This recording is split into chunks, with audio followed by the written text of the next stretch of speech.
Za izradu videa od slika koristit ćemo besplatni program koji se zove Picasa.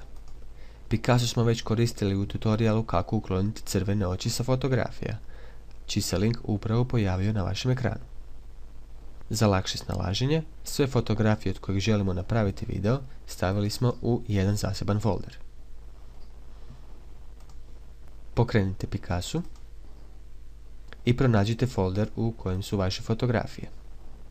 Da bismo počeli raditi video, kliknut ćemo na ovaj gumb Izradi filmsku prezentaciju koji se nalazi ovdje, a isti gumb se nalazi i ovdje.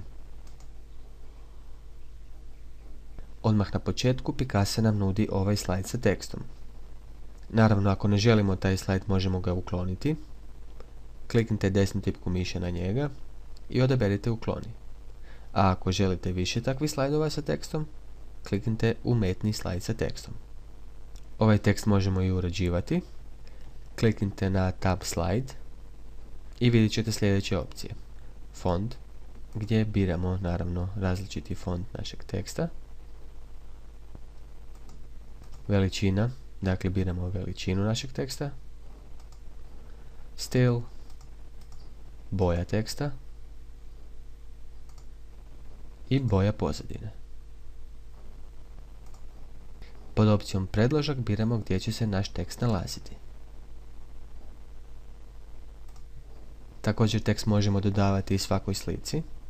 Znači odaberite neku sliku i napišite neki tekst. Sada ćemo otići u tab Film, gdje možemo birati stil prijelaza. Možemo birati između 10 različitih stilova. Da biste pogledali stil, samo kliknite Play. Možemo i povećati ili smanjiti trajanje slajda, te postotak preklapanja. Po dimenzije naravno biramo dimenzije našeg filma. Što je veća dimenzija, to će biti bolja kvaliteta našeg filma. Ja želim video dobre kvalitete, te ću izabrati 1024x768. Još možemo dodati pozadinsku glazbu. Kliknite na učitavanje i pronađite pjesmu koju želite dodati. Kada dodate muziku, vidjet ćete da više nemate opciju mijenjanja trajanja slajda. To znači da će sada video trajati koliko je traje vaša pjesma. Ako želite promijeniti trajanje slajda, probajte dodati više slika ili neke maknuti. A kada ste gotovi, kliknite na Izradi film.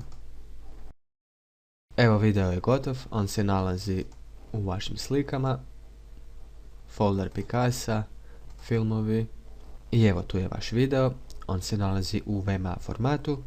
Ako želite znati kako ga uploadati na YouTube, kliknite na ovaj link koji se upravo pojavio na vašem ekranu.